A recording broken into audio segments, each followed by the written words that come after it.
welcome to my channel. My name is Kate and today I am going to do a little run through of everything I crocheted in 2025. I'm really hoping you don't hear the background noise as much as I do, but I do live near a busy road, so I'm sorry if there are cars in the background of this video. I'll try to edit around it as much as I can. I am already kind of losing my voice for some reason, so I'm hoping to just do a really quick rundown of everything that I can think of that I crocheted last year, partially for me as a way of reflecting on what I've actually made, and also potentially to give you some inspiration for projects in the new year as well. So to start off, when I first started crocheting, I made a lot of hair accessories. I've got a lot of bandanas, headbands, different things over on my Depop, and so I did make quite a few hair accessories as well this year for myself. Also, I should say in this video, there are a lot of things that I made for other people or as gifts, things like that, that I don't have with me. So I'll try and include some pictures at the end if there is anything that I think of that I don't have to show you physically. So first off, lots of headbands. So obviously I am wearing one right now. This one's just a really simple kind of mesh pattern. Most of the headbands I've made, I didn't follow a pattern for. I just kind of used the techniques that I know and made what I could.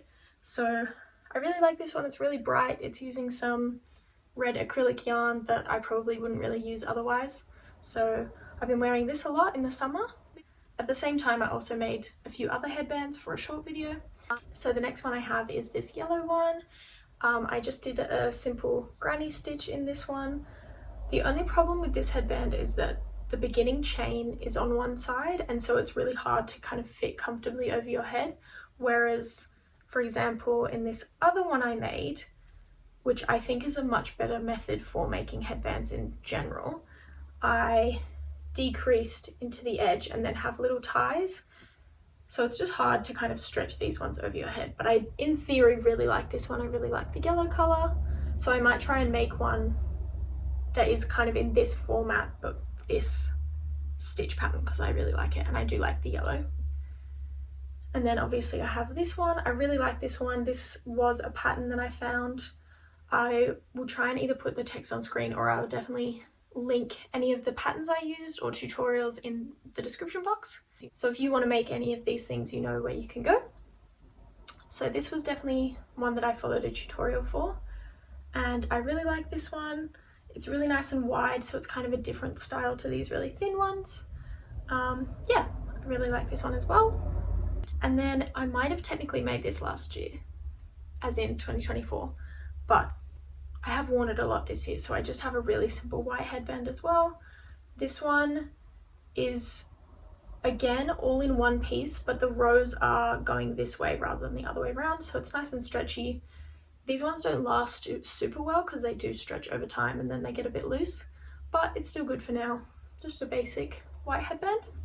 And then I also went to England at the start of 2025 in winter, so I made this little headband ear warmer type thing. This was really nice because it's really nice and thick, covers my ears if I wanted it to, so this one came really in handy, and I can still wear it when it's not cold as well.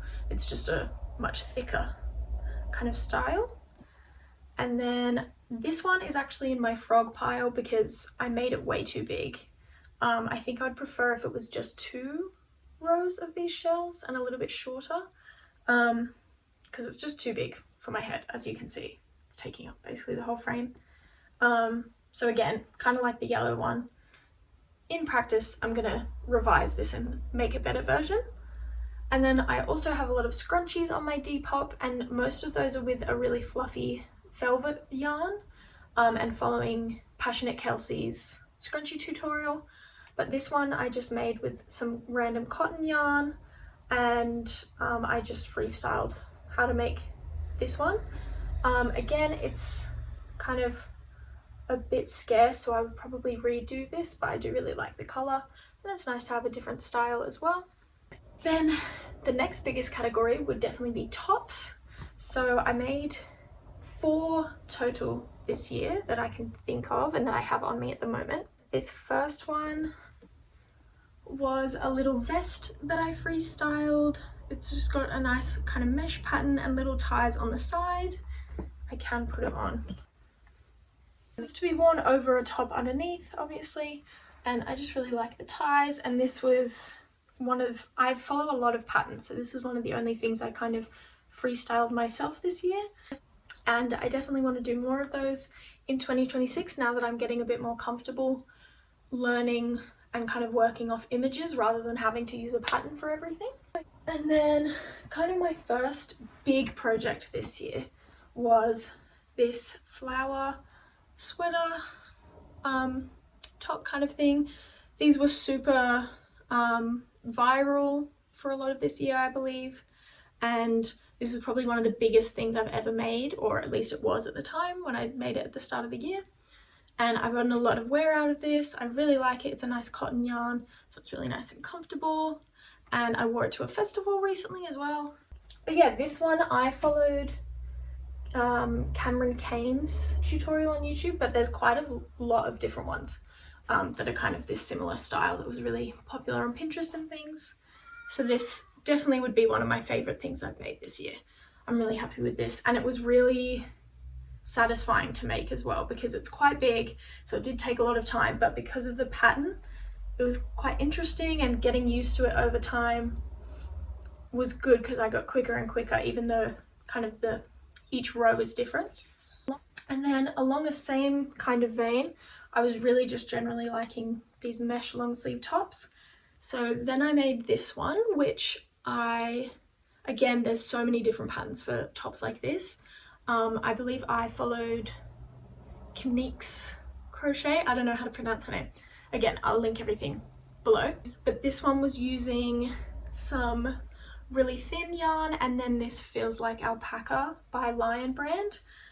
So it's really quite fuzzy. I don't know how well you can see, but I really love how kind of wide and big these sleeves are.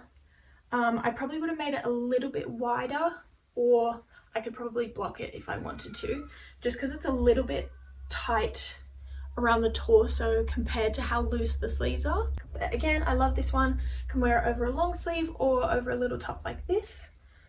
So I was very happy with that as well, and I love the colours. Another massive project was this jumper, and this was following, I think her name is Hannah Drapinski, her pattern, and I just bought a bunch of, I think it was superwash merino for this one, and it's just super simple granny stitch, so this was really easy to make, and it was a nice thick yarn, so it was quite satisfying to work up quite quickly. This yarn was discontinued while I was making this, so I ended up having to make the cuffs 2 different colours, which was not ideal, but has ended up, I think it still looks pretty cute and it's kind of fun, and it's a really wide neck. So personally, after making it, I did think I should make the neck a little bit thinner just because of the big jumper style. I would want it to sit a bit better, but it does kind of go off shoulder, which is fun too. I just think if I were to make something like this again, I think I would make it a lot tighter around the top. And then it's just got a little hem at the bottom as well. But this one's really nice and heavy, so it's actually really warm. Definitely would not be wearing it at the moment. And then this is super random, but I also made a bunch of stitch swatches this year.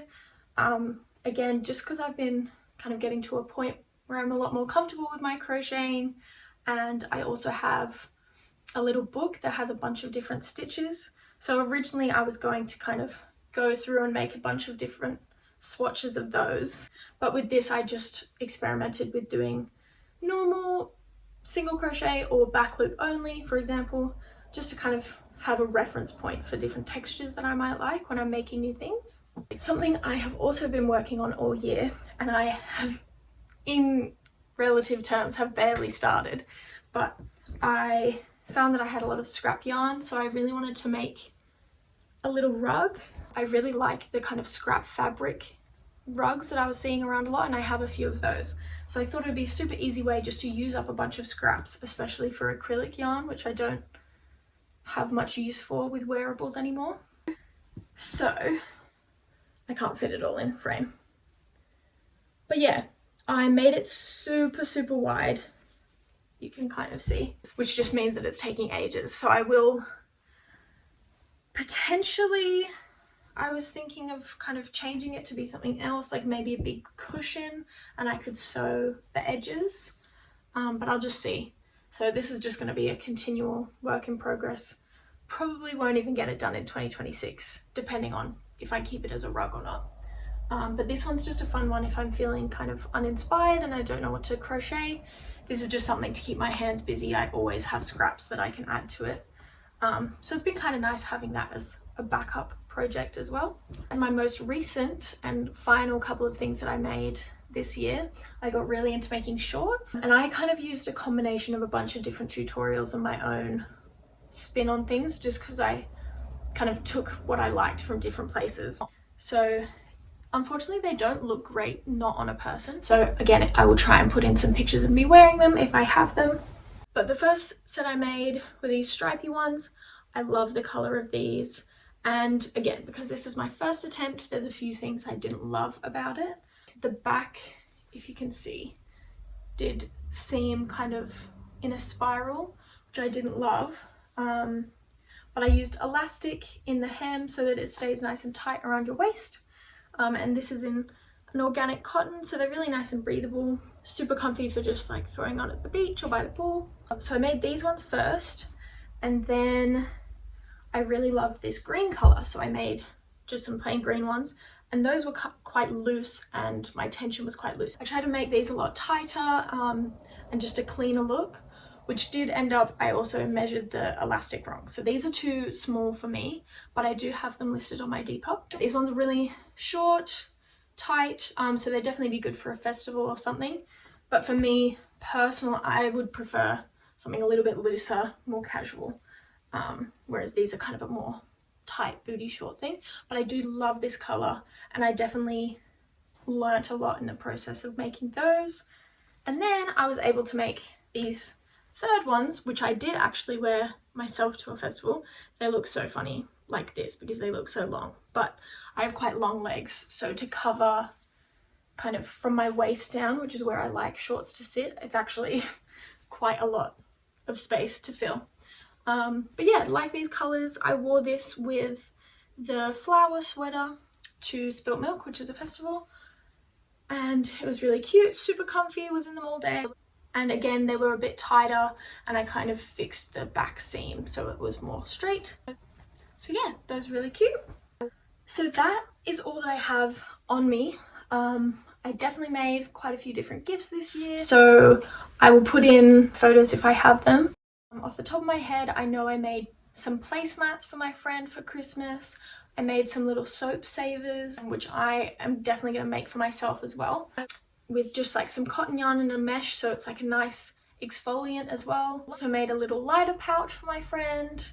I made a pair of little overalls for my nephew, and I'm currently working on another little gift for my nephew. It's a baby book.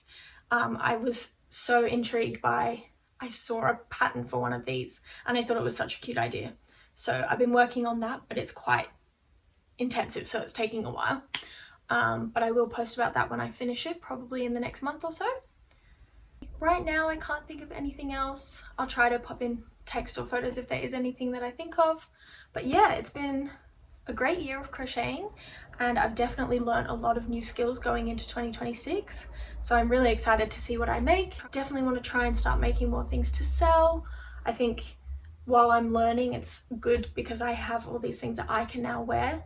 But once I've made a few, like with the shorts, then I feel comfortable selling them because I've kind of perfected what I'm doing, and I think that they're a good standard for other people to wear. So yeah, I might put up a video soon of some projects that I want to make in the new year, if people would like to see that. I'm definitely keen to keep crocheting even more than I have last year. I definitely think it was the biggest year in my crochet journey. I've learned a lot. I've really enjoyed a lot of the different items I made, and I feel like I did cover quite a variety, especially including the presents that I did as well. So yeah, I'm looking forward to 2026 and to sharing along the way all the different things that I make. Thank you so much for watching. I hope you got some inspiration from this video or enjoyed seeing what I was able to make in one year, and I will see you in the next video. Bye!